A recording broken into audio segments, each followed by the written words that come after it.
Assalamualaikum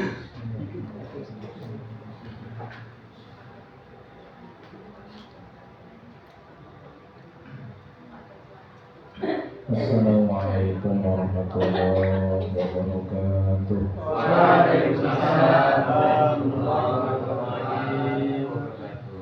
Alhamdulillah wassalatu wassalamu ala Rasulillah Sayyidina Muhammad bin Abdullah wa ala alihi wa sahbihi wa mawalah. Asyhadu an la ilaha illallah wahdahu la syarika lah wa asyhadu anna sayyidana Muhammadan abduhu wa rasuluhu la nabiyya ba'dah.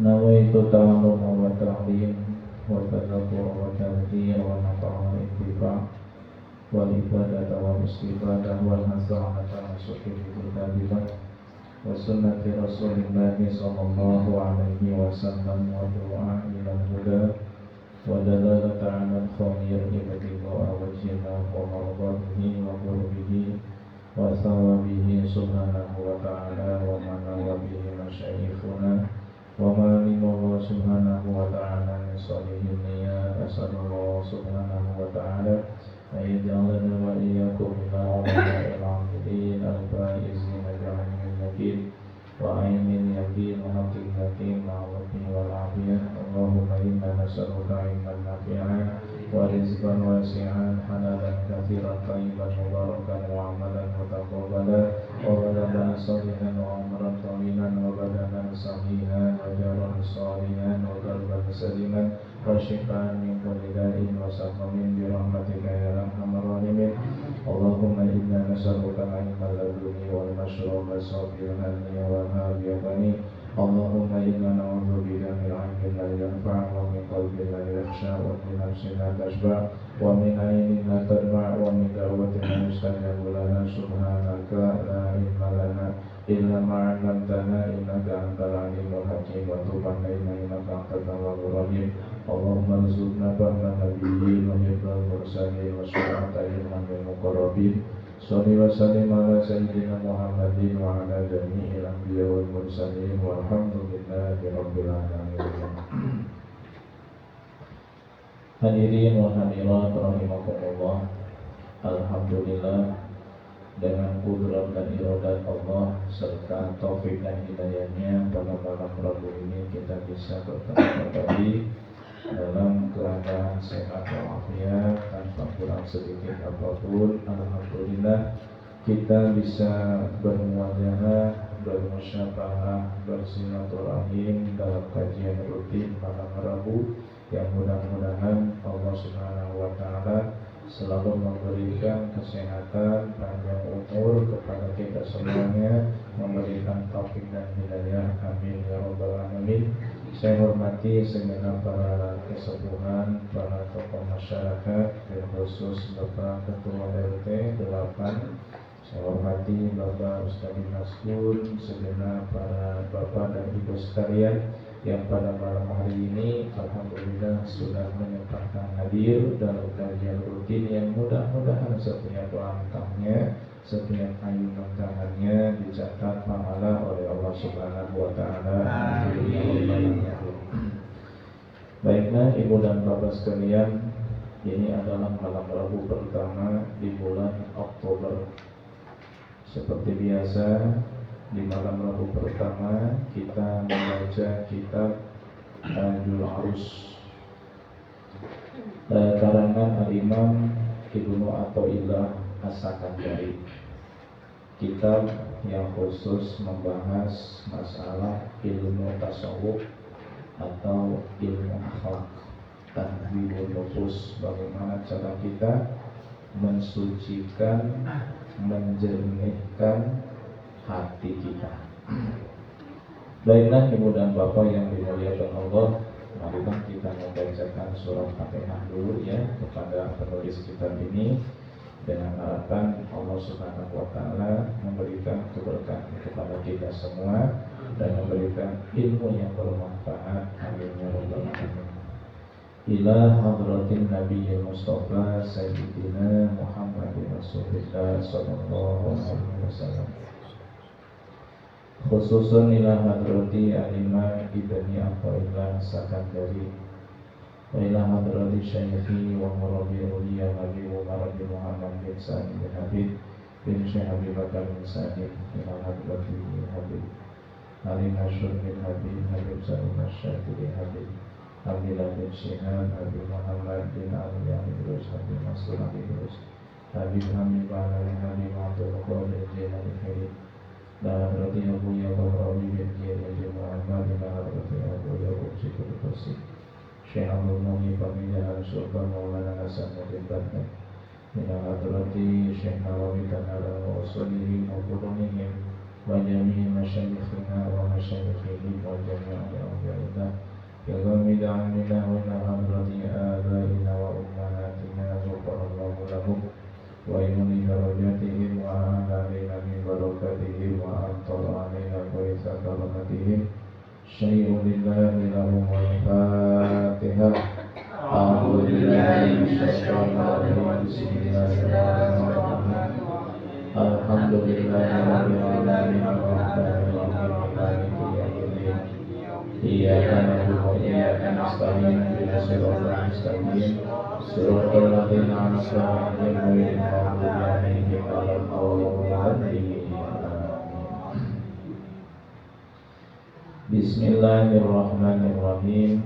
Qala al-musannifu rahimahullahu ta'ala wa nafa'ana bihi wa bi 'ulumihi fid dharain. Baqiya ba'duhum arba'ina sanatan la yahduru jama'atan. Ada sebagian ulama selama 40 tahun tidak pernah hadir jamaah, tidak pernah ikut sholat berjamaah 40 tahun. Alasannya apa? Lima yasumu minnatni qulubil qafilin, karena ia mencium bau hatinya orang-orang yang lupa kepada Allah. Berarti hatinya orang yang lupa kepada Allah itu bau, lebih busuk daripada bangkai baunya. Bagi mereka orang-orang soleh yang diberikan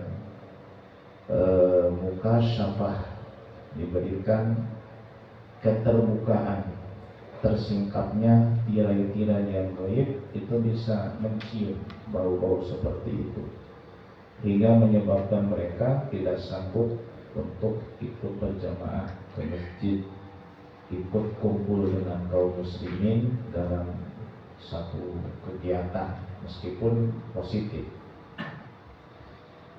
Yang demikian ini tidak luput daripada perbuatan dosa dan bahaya maksiat. Apa yang sedang kita uraikan ini yang masih berkaitan dengan kajian bulan yang lalu tentang bahaya maksiat. Bahaya maksiat.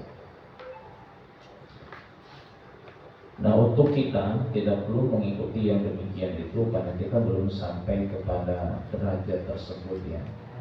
Jadi jangan setelah ngaji malam Rabu malah tidak pernah ke masjid nanti. Kenapa? Bau busuk. Bukan bau busuk dari hati orang, dari mulut sendiri. Ya. Yang kita lihat riwayat ini bukan seorang ulama yang tidak jamaahnya, akan tetapi bahaya maksiat yang kalau Allah tunjukkan, Allah perlihatkan, Allah nampakkan, itu lebih busuk daripada bangkai. Itu maksudnya. Dan yang kedua, maksiat itu bukan melulu maksiat bohir ya, maksiat hati ini lebih bahaya. Buktinya ini, lupa kepada Allah saja itu maksiat. Sementara ini berapa lama kita tidak ingat kepada Allah. Jadi jangan dikira maksiat hati itu cuma sombong saja, kemudian merasa benar sendiri, ya, merasa paling pintar, paling soleh, kemudian ria, buruk sangka. Bukan cuma itu, termasuk lupa kepada Allah, itu maksiat. Lupa kepada Allah itu maksiat. Ghafil, orang yang lalai, yang lupa kepada maksiat. Bahkan ditunjukkan oleh Allah kepada sebagian hamba-hambanya yang soleh, betapa sangat baunya ya hati orang-orang yang lupa kepada Allah. Makanya dulu sempat saya sampaikan, kalau kita ingin berkunjung ke rumah orang soleh, ya, ke rumah Abuya, Habib, Wali, nah itu kita minta dulu kepada Allah agar Allah menutup aib kita. Allahumma astur aibi, Allahumma astur aurati, ya Allah tutup aib saya, biar nggak kelihatan gitu, biar wali ini, orang soleh ini nyaman ngobrol dulu dengan kita. Fama a'rafaka bil masalihi dunia, betapa sangat pintarnya kamu, betapa sangat ngertinya kamu tentang kebaikan-kebaikan dunia, betapa sangat cerdasnya kamu tentang kemaslahatan dunia. Giliran urusan dunia pada pintar orang-orang ini. Tetapi wama ajhalaka bima sholihi akhiratika, betapa sangat bodohnya kamu tentang kemaslahatan akhirat dan kebaikan akhirat. Di dalam kitab-kitab tasawuf banyak sekali ungkapan-ungkapan penulis menggunakan kata ganti kamu. Ini maksudnya bukan kamu itu hanya si pembaca, tetapi termasuk si penulis. Dalam hal ketawaduan beliau, hingga ketika mengatakan betapa bodohnya kamu tentang kemaslahatan akhirat, betapa sangat cerdasnya kalau urusan dunia kamu ini. Nah, kamu di situ ya saya. Nah, itu dalam hal ketawaduan. Beliau Imam Ibnu Athaillah Sakandari, wali, orang soleh. Tapi ketika mengatakan kamu, ya kamu itu saya.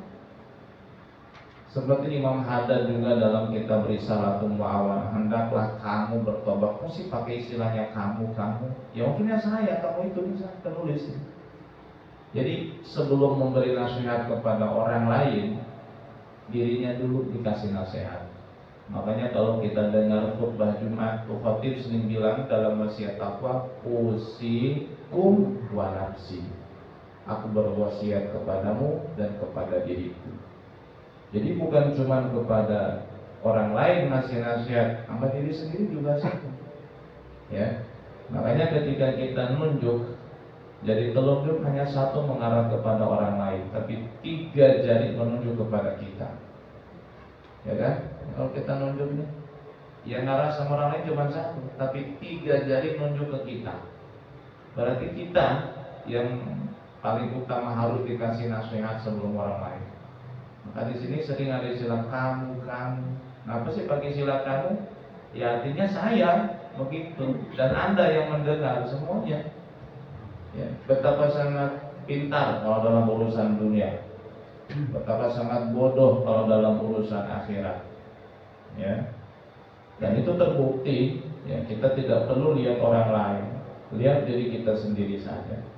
Bagaimana kalau dalam urusan dunia, ya cepat-cepat, ya, rela demo, rela mengorbankan waktu, rela mengorbankan harta, tenaga, pikiran demi urusan dunia. Tapi giliran urusan akhirat, masa bodoh. Tiap hari subuh ke siangan, gak peduli, gak pernah disesali. Kadang tinggal ngaji, gak disesali, biasa. Nanti juga ada minggu depan. Begitu. Ya, ini betul tadi. Wa ma ajhalaka bima sholihi akhiratika, betapa sangat bodohnya kamu, saya, kita semua tentang urusan kebaikan akhirat. Misal dunia indaka, perumpamaan dunia bagimu itu kaman kharaja ila doyan, seperti seseorang yang pergi keluar menuju pekarangan, menuju kebun ataupun pertanian.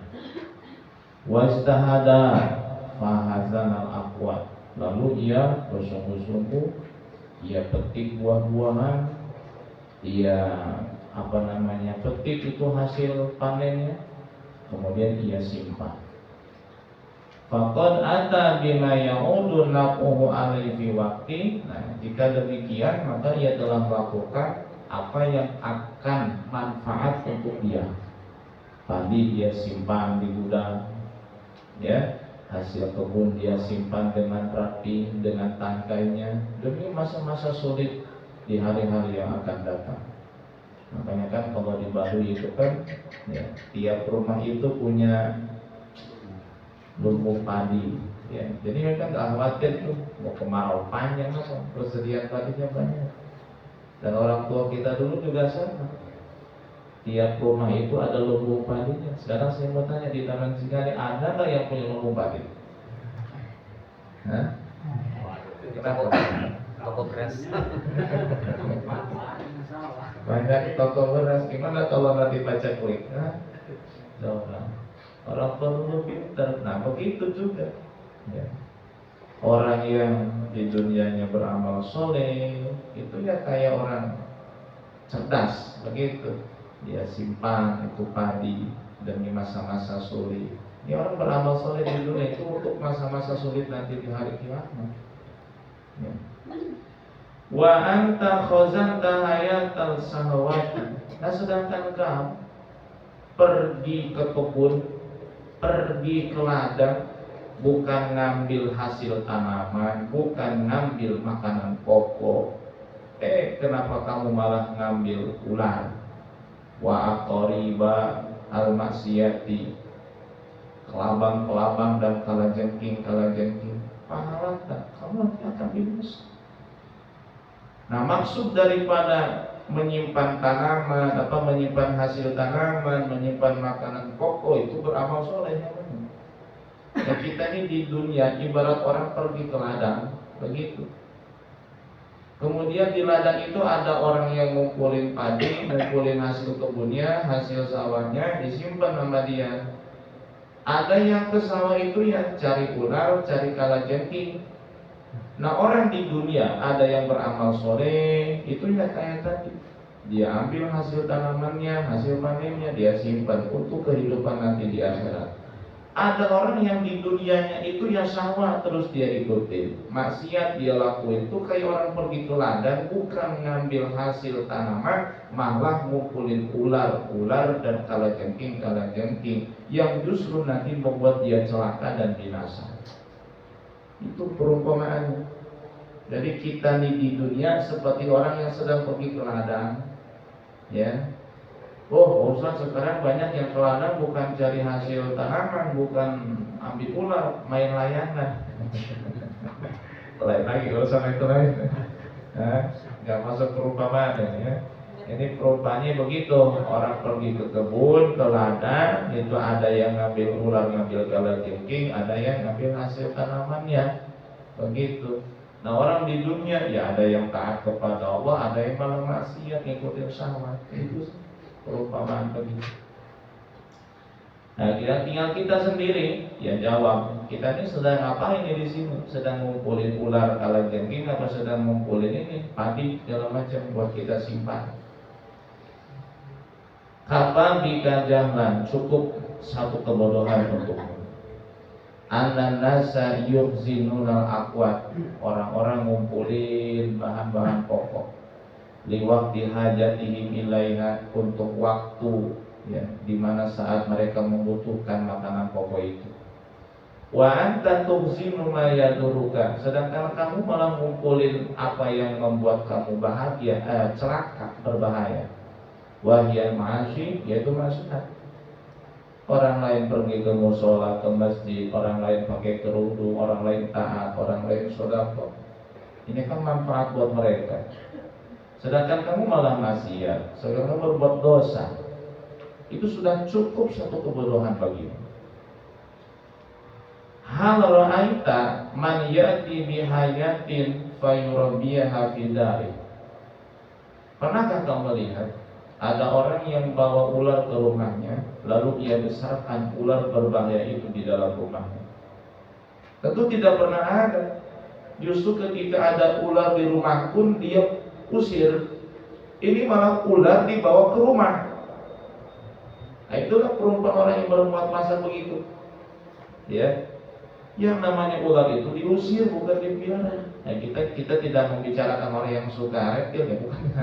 Ini nggak masuk begini. Ini kita perumpamaannya secara umum, secara normalnya manusia begitu. Nggak ada yang miara ular berbahaya berbisa, nggak ada.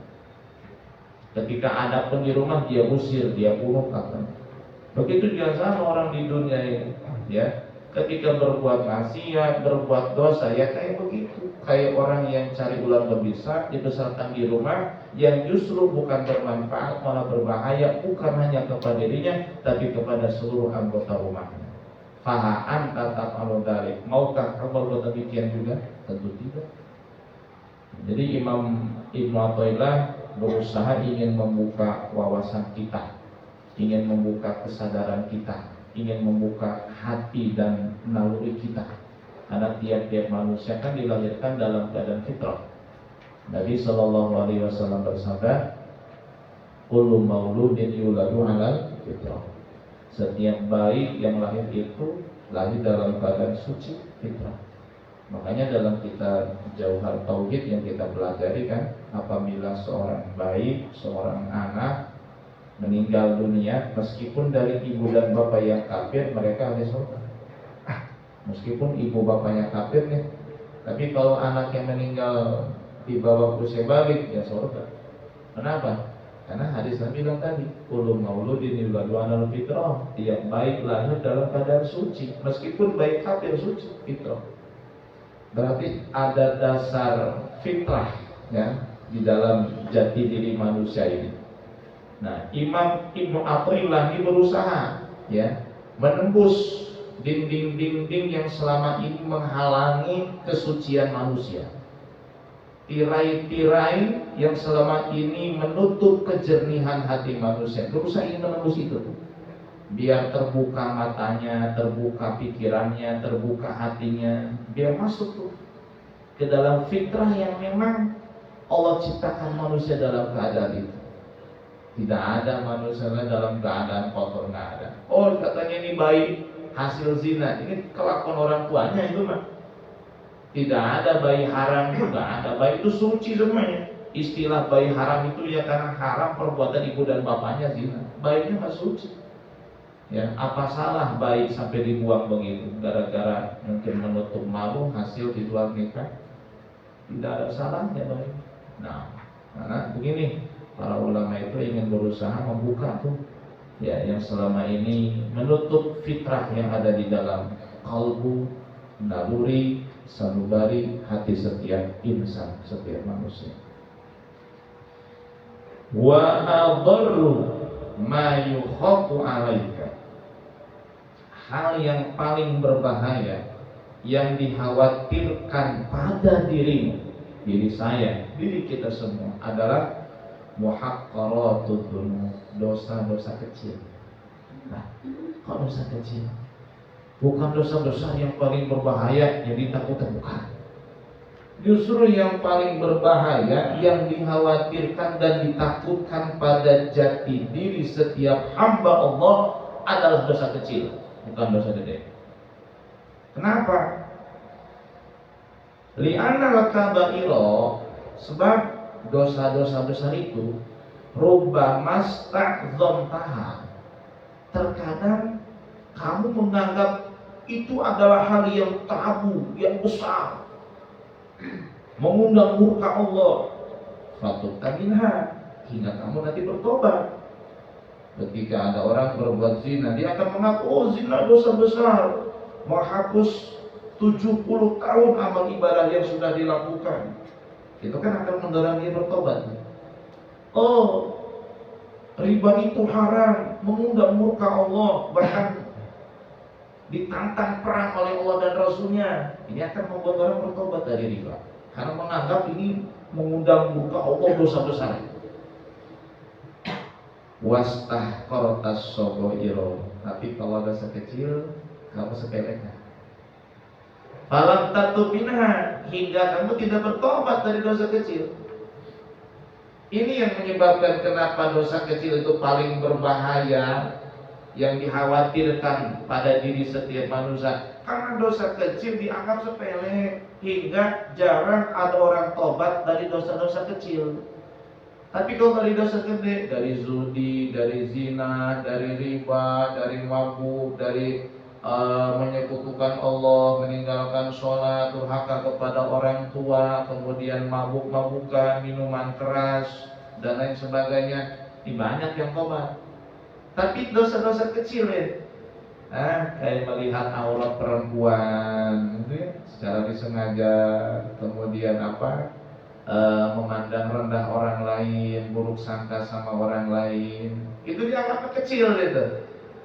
Malah tuh dosa lama-lama juga gede, banyak, ya. Famisah luka. Nah, perumpamaan kamu nih, kalau memang begitu, nah, dosa gede dianggapnya gede, hanya tobat, dosa kecil dicepelein. Perumpamaan kamu, kata Imam Ibnu Athilah, aman wajada asada, seperti orang yang bertemu dengan seekor singa. Fakhallasahullahu minhu, lalu diselamatkan oleh Allah. Fawajada ba'dahu khamsina diman, setelah itu ketemu dengan 50 ekor serigala. Fagalabuhu, 50 ekor serigala memangsamu, mengalahkan dirimu. Ini kira-kira serigala sama singa, bahaya mana? Nah, bahaya mana? Paling bahaya mana? Singa. Serigala kan kayak anjing. Paling bahaya singa. Ketemu singa, diselamatin nama Allah. Ketemu 50 serigala, mati, dimangsa, digigit, dikalahin nama serigala, sama anjing lah misalnya begitu.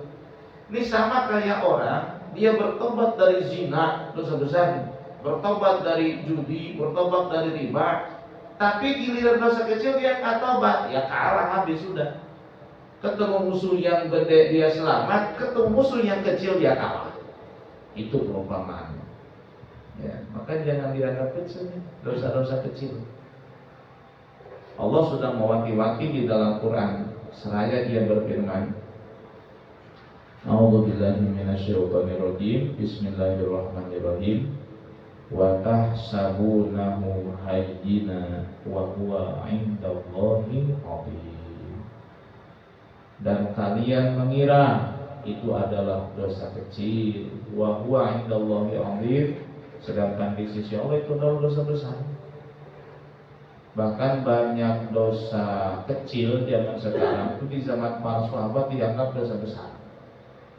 Banyak dosa kecil sekarang di zaman sahabat dianggap dosa gede. Apa sih bedanya dosa kecil, dosa besar? Banyak ulama berpendapat di antaranya adalah kalau dosa besar itu ya dosa yang ada hukumannya. Kayak zina, itu kan hukumannya dicambuk atau dilempar batu, dirajam. Kemudian judi, mabuk, itu kan hukumannya dicambuk 80 kali. Kemudian apalagi menuduh zina perempuan baik-baik, ini kan dicambuk sebanyak 100 kali. Jadi dosa gede tuh, ya. Atau dosa yang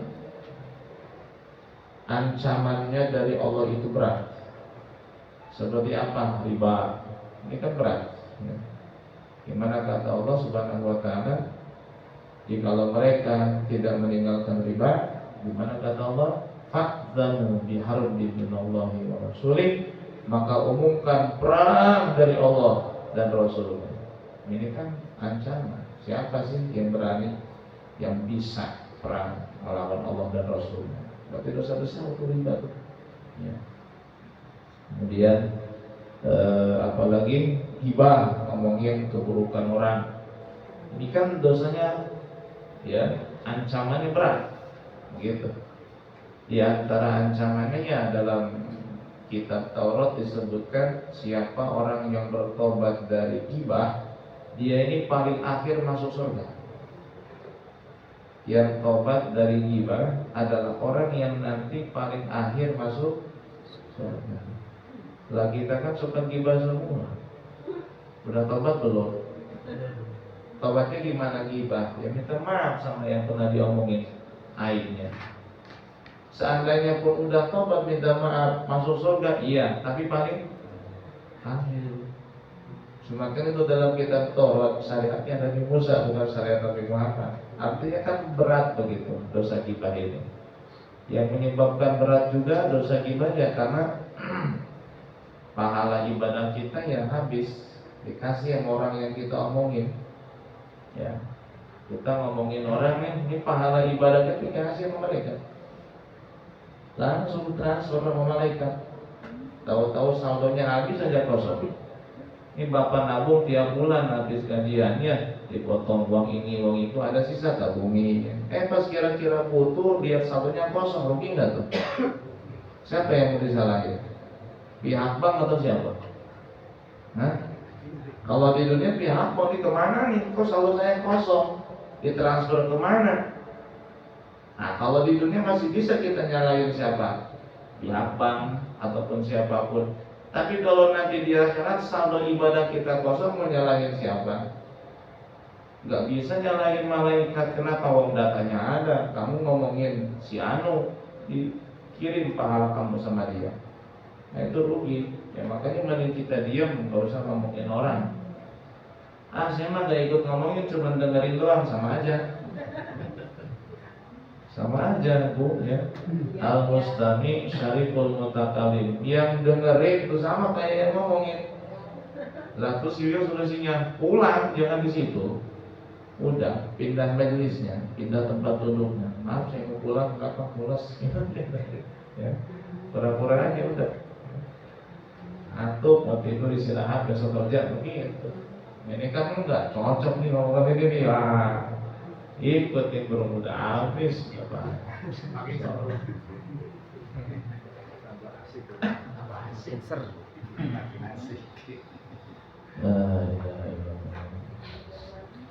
Wal kabiratu hakiratun fi karamillah. Dosa besar itu kecil jika dibandingkan dengan kemurahan Allah. Ya, kita punya dosa besar, kita tobat, ya diampuni sama Allah. Faida asrarta ala shaghirati, jika kamu terus melakukan dosa kecil, sharat kabiratan, maka dosa kecil itu akan jadi dosa besar. Li'anna summa, sebab yang namanya racun, yaqtulu ma'as sidari, meskipun ia sedikit dan kecil tetap bisa membunuh. Yang namanya racun, meskipun setetes itu bisa mematikan, bisa membunuh. Karena kan dicoba tuh racun ular kobra ya, dimasukkan ke botol yang ada darahnya. Itu darah yang segar tiba-tiba menggumpal hitam. Setetes racun ular kobra. Apalagi banyak, sedikit aja tuh racun ya bisa membunuh. Dosa kecil juga sama. Was-saghiratu, dosa kecil itu kasyararati minan nar, seperti percikan api. Wasyararatu qad tuhriku baldatan, percikan api itu terkadang bisa membakar satu desa. Ini jangan dikira kebakaran itu maaf ya dari langsung api, enggak. Itu dari percikan yang kecil. Ya, ada yang konslet ya, percikan apinya kena ini kena itu. Jadilah api yang besar. Ya dosa juga sama. Dosa kecil, habis sudah manusia. Karena dosa kecil yang banyak itu. Jadi ibarat dosa kecil yang dibiarkan itu seperti percikan api yang dibiarkan. Tidak mungkin ada suatu kebakaran langsung tiba-tiba dari api yang besar, nggak mungkin. Itu pasti dari percikan. Syarorong itu percikan api. Wa mu'zamun nari fi mustasgharis syarori. Api yang besar itu karena menyepelekan percikan api yang kecil. Ya, benar kan? Sama kita juga nih. Binasa, kita hancur nanti karena dosa-dosa kecil yang kita sepelekan. Ya. Setelah ini ya kita harus benar-benar waspada, hati-hati. Ya. Kemarin saya bahas tuh di masjid ya. Dalam kitab Risalatul Mu'awanah disebutkan fa innal 'abda la yakhlu dhahiruhu wa batinuhu min maksiatin. Ya, seorang hamba itu dohir batinnya nggak bakal kosong dari maksiat. Wa in hasunat haluhu wastaqomat thoriqatuh, meskipun dia orang baik, meskipun ahli istiqomah, tetap ada aja dosa. Kenapa? Fa innal ma'asiya katsiratun, karena maksiat itu banyak. Selama kita bukan nabi, selama itulah kita tidak bisa lepas daripada dosa dan maksiat. Karena kita tidak bisa lepas dari dosa dan maksiat, maka kita pun jangan lepas dari istighfar dan tobat. Banyakin istighfar, banyakin tobat. Ya, yang merasa diri ini benar, nah kita ini tidak sedang baik-baik saja sebetulnya, banyak dosa. Apalagi bulan Maulid ini, banyakin sholawat ya. Dengan sholawat ya Allah kasih rahmat, Allah kasih ampunan juga sama kita. Sholawat. Udah dapat berapa ribu sholawat? Gak kayak gitu. Gak ada itu soalnya. Insyaallah. Man anfaqa afiyatahu wa sihhatahu fi masyiatin, orang yang menggunakan kesehatannya, keselamatannya, waktu luangnya dalam kemaksiatan kepada Allah. Pamisaluhu kaman khalafa lahu abuhu dinar, itu seperti seorang anak yang dapat warisan emas dinar dari bapaknya.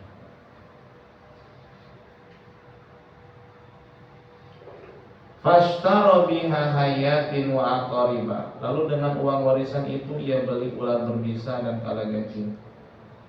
Wa ja'alaha haulahu, lalu ia letakkan tuh ular berbisa dan kalajengking di sekitarnya. Taldaguhu hadihi marotan wa talsa'uhu hadi ukhra, ia biarin ular dan kalajengking menggigit menyengat tubuhnya. Apa mata tulu? Apakah hewan yang berbisa tadi bisa membunuhnya? Pasti. Wa anta tamhaqu sa'ati fi mukhalafatihi.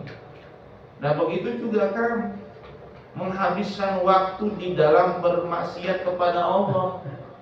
Allah ngasih kita sehat, Allah ngasih kita selamat, mau kerja aman, ya meskipun ya dengan peraturan yang Allah nggak tahu sekarang bagaimana.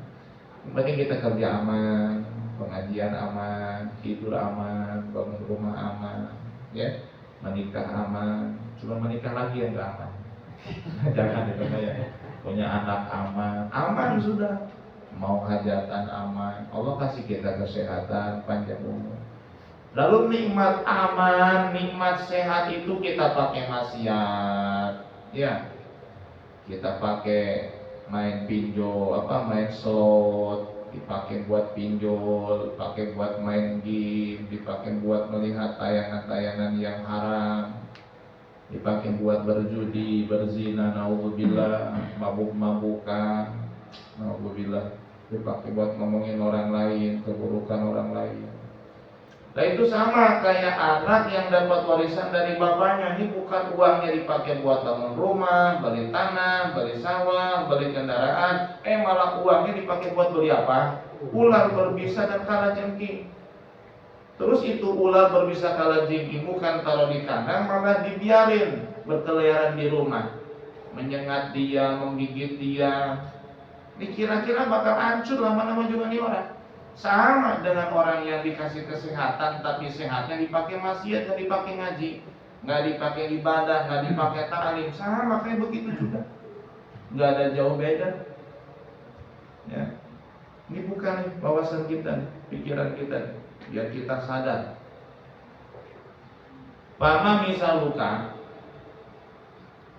dan perumpamaan kamu jika demikian itu tidak jauh beda dengan kalhitah, seekor burung elang. Yatatubu ala jipah, yang terbang ke sana kemari mencari bangkai. Haitsu wajataha in hattat 'alaiha, kalau sudah ketemu nih burung elang turun menghampiri bangkai tersebut. Dikasih sehat sama Allah, ini kayak burung elang terbang ke sana ke sini kemari. Ini bukan dipakai cari yang baik-baik, malah dipakai cari bangkai. Jangan seperti burung elang. Fakun kanahlah, jadilah seperti seekor lebah. Lebah bisa terbang kemana-mana meskipun kecil fisiknya. Kita dikasih sehat sama Allah. Ini lebah ini gak pernah hinggap kecuali di bunga-bunga yang wangi, yang indah. Gak mungkin lebah ini hinggap di bunga tai kotok, gak mungkin. Gak mungkin di bunga bangkai, apalagi bunga pasir.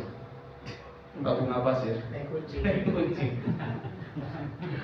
Gak mungkin. Ini lebah pasti akan hinggap di dahan-dahan yang indah, di bunga-bunga yang wangi. Ia hisap saripati bunganya, ia keluarkan madu dari tubuhnya. Kita dikasih kesehatan sama Allah, carilah tempat-tempat yang baik. Musola, masjid, majelis taklim, mumpung masih ada kan? Pengajian ada, di balai RT bulanan juga ada, di masjid juga ada. Kita pun dikasihnya sehat sama Allah, alhamdulillah. Ya, dikasih panjang umur, alhamdulillah. Pakai begitu. Ya, kadang kita punya kebutuhan dengan keluarga, ya silakan. Tapi kan nggak tiap hari kan ada kebutuhan dengan keluarga, ada acara keluarga begitu. Ya, yang kebanyakan malah kita waktu luangnya banyak. Coba pakai. Harus seperti seekor lebah. Ya, sogirun jirnuha, kecil fisiknya mah. Azimatun himmatuha, tapi cita-citanya tinggi, cita-citanya besar, semangatnya luar biasa. Jangan kayak burung elang, badannya gede, dia punya paruh, punya cakar, tapi yang dicari bangkai. Lebah kecil, tapi yang dicari yang wangi-wangi.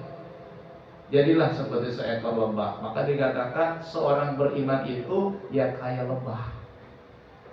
Kayak lebah.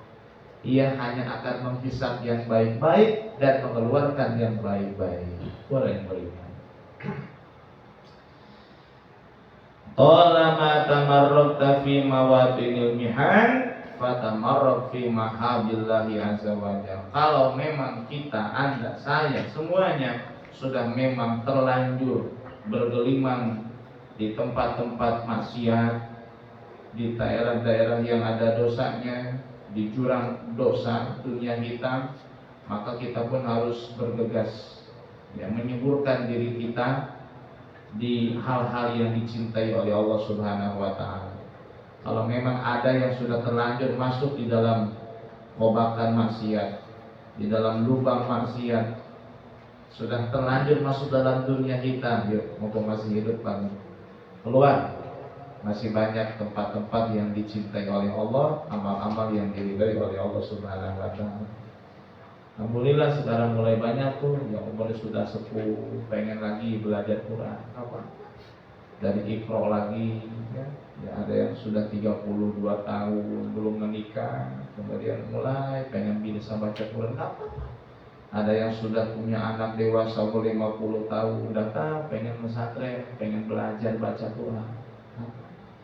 Itu sudah dikasih mau saja luar biasa tuh. Tapi kan ada kesadaran tuh dalam hati. Makanya kan di awal-awal kita ini disampaikan ya bahwa cikal bakal manusia itu bertobat ya karena ada bisikan baik dalam hati, ada renungan. Ketika sudah merenung, ketika sudah sadar, mulai dia melaksanakan, ya, mulai dia bergerak, mulai dia mencari. Itu sudah awal daripada kebaikan. Maka sering saya sampaikan ketika ada orang yang ahli maksiat dan maksiat itu maksiat bid'ah, maksiat aliran sesat, ini sulit nih untuk disadarkan. Kenapa? Karena dia mengklaim dirinya benar. Tapi ketika orang yang berada di dalam dunia hitam, kemaksiatan, ya, ini sangat mudah lah dibandingkan mereka yang di dalam kesesatan ajaran ini untuk disadarkan. Kenapa? Karena mereka yang pada dalam dunia hitam sadar itu dunia hitam, salah itu. Mereka sadar. Saya juga tahu ini dosa. Saya tahu ini maksiat, tapi kan saya butuh. Nah kan sudah ada kesadaran itu dosa. Maka tinggal kita aja masuk ke situ. Bagaimana cara menyadarkan mereka, mendoakan biar dapat hidayah, ya, begitu. Maka kadang-kadang Allah dikasih sakit, dikasih musibah, ya. Dia nangis, dia sadar, tinggal terus tuh dipupuk tuh kesadaran itu. Dulu pernah ada seorang yang masya Allah ya keluar masuk penjara, anaknya meninggal dunia, nangis depan saya tobat, saya nyesel, mohon maaf sama semua ustaz yang ada di sini, saya paling ngelunjak, paling ngelawat. Dikasih sama Allah musibah agar dia sadar. Karena begitu cara Allah Subhanahu wa taala menarik benang yang sudah kusut ya, yang ada pada diri seorang hamba. Fahadihil haqiqatu, inilah hakikat tubayyinu tariqaka, yang menjelaskan tentang perjalananmu. Walakin ada tetapi man amatatul ghaflah, orang yang hatinya sudah dimatikan oleh kelalaian, lam taruddahun nakabat, itu sulit dikembalikan meskipun dengan datangnya musibah dan cobaan. Meskipun dengan adanya teguran dari Allah, orang yang hatinya sudah mati karena kelalaian itu sulit untuk sadar.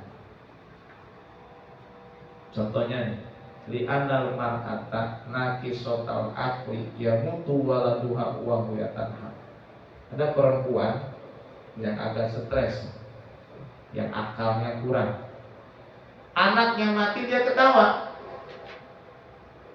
Ini perempuan yang, maaf ya, akalnya kurang, yang agak stres, yang ada keterbelakangan mental, yang ada penyakit sarafnya, penyakit batinnya. Saat anaknya mati dia malah ketawa. Kenapa dia ketawa? Ya karena dia rusak akalnya. Ya. Seperti ada tuh penyakit seorang perempuan ya, baby blues ya, apa sih namanya? Ya Bu, baby blues ya. Ya yang ketika karena kecapean urus anak, ini kadang-kadang sampai ada yang membunuh anaknya sendiri. Dia sambil ketawa-ketawa, dia sadar membunuh itu. Baby blues ya? Iya, jangan ya. Nggak tahu bapak-bapak. Ibu-ibu yang tahu ternyata ya, seorang istri yang biasanya baru melahirkan biasanya itu udah dia capek, kemudian di paido kata orang Sunda mah ya, disalahin segala macam, itu banyak yang baby blues. Pakadalika anta, begitu juga kamu. Tunak kamu an qiyamil lail wa an siyamin nahar wa fi jami'in jawarihika wala tata. Berapa lama enggak bangun malam? Berapa lama udah enggak puasa sunnah? Ini anggota tubuh dipakai maksiat aja, tapi biasa aja. Tiap malam enggak pernah tahajud, biasa. Enggak pernah puasa sunnah dan kemis, biasa. Bahkan mata, telinga, lidah, kaki, tangan dipakai maksiat, biasa. Enggak ada kerasa bagaimana begitu. Enggak ada perasaan nyesel, enggak ada perasaan sakit hati, enggak ada perasaan langsung, enggak ada. Biasa aja. Ini kayak perempuan yang tadi itu anaknya mati tapi dia tertawa. Naudzubillah. Kenapa bisa begitu? Wa madzalika illa li annal ghablata qad amatat qalbaka. Nah yang demikian itu karena goflah, kelalaian yang ada di dalam hati telah membunuh hati kita. Jadi kemaksiatan yang besar itu dalam hati yang lupa kepada Allah. Karena sering lupa kepada Allah, hati ini mati oleh sifat goflah itu, oleh kelalaian itu. Hingga biasa aja, ketinggalan ngaji biasa aja, tinggalan jamaah biasa aja, nggak ada tuh perasaan bagaimana begitu. Berarti hati kita sudah mati. Oleh apa? Goflah, oleh kelalaian kita kepada Allah. Li'annal hayya yu'limuhu nukrul ibrati. Karena yang hidup itu Pak, dengan tusukan satu jarum aja dia akan terasa sakit. Walau quti'al mayyitu bisuyufi lam yata'ala. Orang yang sudah mati, meskipun tubuhnya dicincang, dimutilasi, itu nggak bakal terasa sakit. Kenapa? Mati kok. Sama dengan kita juga, nggak tahajud, nggak puasa Senin Kamis, nggak zakat, kadang ketinggalan sholat fardu, biasa aja. Oh mati hatinya kok. Karena kalau hatinya hidup, jangankan tertinggal yang wajib, tertinggal yang sunnah, dia akan merasa rugi dan menyesal. Bah seperti seorang yang masih hidup, tertusuk satu buah jarum akan terasa sakit. Beda dengan orang yang sudah mati, meskipun dimutilasi, dipotong-potong tubuhnya, nggak bakal terasa sakit. Sama dengan kita begitu. Berarti kebanyakan kita hatinya sudah mati. Ya tinggal besok diumumin lah. Ya apa? Innalillahi wa inna ilaihi raji'un. Siapa yang mati? Semuanya. Apa yang mati? Hatinya. Fa anta hina idzin mayyitul qalbi. Maka kamu kalau memang demikian telah mati hati. Telah mati hati. Aduh, terus kita gimana nih? Putus asa kan? Ini jangan sering putus asa lah. Kalau begitu gimana lagi? Ya sudah, mending sekalian aja. Sekalian udah malah lagi langsung sekalian mati, nggak begitu. Jadi bukan gara-gara ini lantas kita putus asa, begitu lemas begitu, enggak, jangan.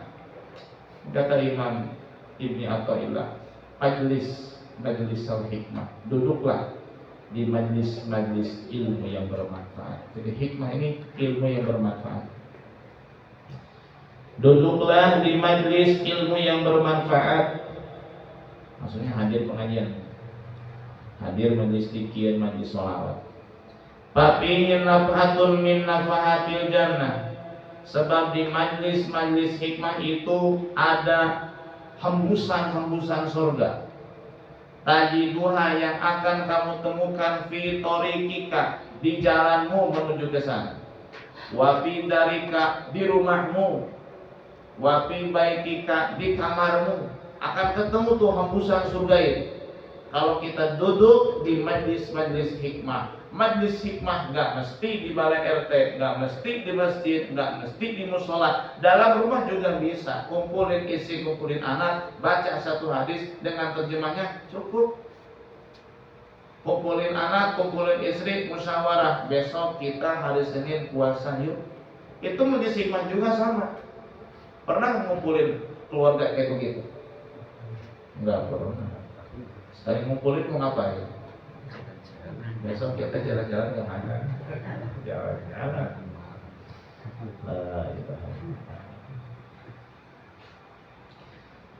Palaya putkal majlis, jangan ketinggalan majlis, jangan pegang ngaji, jangan sampai nggak ngaji. Walaupun ta'ala maksiatin, meskipun kamu berada di dalam kemaksiatan, jangan sampai nggak ngaji, jangan sampai nggak kesini, jangan sampai nggak ke masjid, jangan sampai nggak ngaji bulan, jangan. Wa in kunta ala maksiatin, meskipun kamu berada dalam kemaksiatan, dosa riba, dosa pinjol, dosa selot, banyak tuh, biarin udah. Hati biarin di sini, jangan gara-gara banyak dosa malah nggak ngaji. Oh saya masih kotor, saya nggak mau duduk sama mereka. Kenapa saya malu? Ini jangan begitu, udah masuk aja. Para takul jangan ngomong begini. Mal faidatu fi huduril majlisi wa ana aksi. Apa faedahnya saya duduk di majlis sedangkan saya ini orang yang suka maksiat? Wala aqdiru ala tarkil maksiat, saya belum bisa tinggalin maksiat. Apa faedahnya saya ke masjid? Atau apa faedahnya saya ngaji bulanan? Saya ini masih banyak dosanya. Apa faedahnya? Dan saya belum bisa tinggalin dosa saya. Nggak ada faedahnya saya ngaji. Jangan ngomong begitu. Tapi ada yang mau kayak begitu, akhirnya nggak ngaji. Dibantah oleh Imam Ibnu Athaillah, jangan ngomong kayak begitu. Lah terus bagaimana? Ngaji, duduk, samperin, datangin. Perhatikan ungkapan yang sangat luar biasa. Bal ala rami ayyarmiya. Tugas seseorang pemanah hanya memanah. Tugas seorang penembak hanya menembak. Fa'ilam ya'khudil yawma, kalau tidak kena sasaran hari ini, ya'khud godan, siapa tahu besok dapat sasaran. Hari ini mancing nggak dapat ikan, siapa tahu besok dapat ikan. Hari ini kita lempar buah nggak dapat, siapa tahu besok dapat. Begitu juga ngaji. Mungkin sekarang kita ngaji belum tobat, belum bisa ninggalin nasihat, tapi mungkin besok, minggu depan, mungkin tahun depan, mungkin siapa tahu. Begitu. Maka jangan pernah bosan tinggalin majlis-majlis ilmu. Jangan pernah bosan untuk tidak hadir majlis ilmu. Ya. hadir nulis ilmu, hadir pengajian, insya Allah meskipun hari ini tidak kita bertobat, siapa tahu besok. Hari ini kita belum bisa ninggalin maksiat, siapa tahu besok. Begitu. Bal ala rami ayyarmiya. Tugas seorang pemanah hanya memanah. Tugas seorang pelempar tombak hanya melempar tombak. Tugas seorang penembak hanya menembak. Urusan kena atau tidak sasaran gimana nanti. Sekarang tidak kena sasaran, siapa tahu besok dapat. Insya Allah. Begitu ya, kayak orang pengen punya anak, udah bikin sekian kali nggak jadi-jadi, ya bikin terus selama belum hamil, begitu. Ya. Thoriq Taubati, nanti akan disampaikan jalan taubat, tata cara bertobat ya oleh Al-Imam Ibnu Athaillah As-Sakandari. Untuk kajian kita pada malam hari ini cukup sampai di sini saja. Ya. Mudah-mudahan membuka wawasan kita, membuka kesadaran kita, dan bisa menghancurkan dinding-dinding besar yang menghalangi fikrah dan kesucian yang ada di dalam hati kita. Amin ya rabbal alamin. Sebelum saya tutup dengan salam dan suratul Fatihah, mungkin ada yang mau ditanyakan? Silakan. Iman nafi wal amal hadis maqbul wa yasiru bi hadat ali qalban nabiyina Muhammad sallallahu alaihi wasallam wa ila ruhina syayikhina wa muallimina wa dzul huquqil wajibati alaina wa ila hadratin nabi Muhammad sallallahu alaihi wasallam. Al-Fatihah. A'udzu billahi minasy syaithanir rajim. Bismillahirrahmanirrahim. Alhamdulillahi rabbil alamin arrahmanir rahim maliki yaumiddin. Iyyaka na'budu wa iyyaka nasta'in. Ihdinas siratal mustaqim siratal ladzina an'amta 'alaihim ghairil maghdubi 'alaihim waladdallin. Subhanakallahumma wa bihamdika asyhadu an la ilaha illa anta astaghfiruka wa atubu ilaik. Wallahul muwaffiq ila aqwamit thoriq. Assalamualaikum warahmatullahi wabarakatuh.